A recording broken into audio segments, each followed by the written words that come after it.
Hi guys, আমরা নবদ্বীপে এসেছি। এটা এখন নবদ্বীপে এখন সমাজবাড়িতে দাদামশাই স্নান যাত্রার জন্য, তাই এগুলো অনুষ্ঠানের জন্য এগুলো মিষ্টি বানিয়েছি আমরা, শুকনো খাবার। গোলাপ কেমন হয়েছে সব বলবেন, কমেন্টে বলবেন। খাজা, এটা একটা বৌদি নপুর টপুর, এটা এখন বৌদি টপুর। এটা সূর্য, দেখো পাতা আছে, পদ্ম ফুল আছে, খাজা আছে, গজা আছে, ওদিকে ওদিকেও আছে মিষ্টি।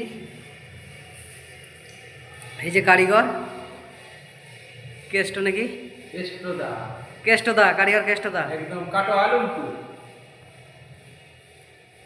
কেউ যোগাযোগ করবেন ওর সাথে, নাম্বারটা বলে দেবেন। ফেসবুকে যখন আপডেট দেবে তখন নাম্বারটা দিয়ে দেবে। নাম্বারটা আমি বলে দিচ্ছি 62 95 36 73 25, এই নাম্বারে যোগাযোগ করবেন সবাই মিলে। ফেসবুকে আপডেট দেবে, এখন আপডেট দিলে অসুবিধা আছে, পরে আপডেট দেওয়া যাবে। মালটা আরেকবার দেখাচ্ছি।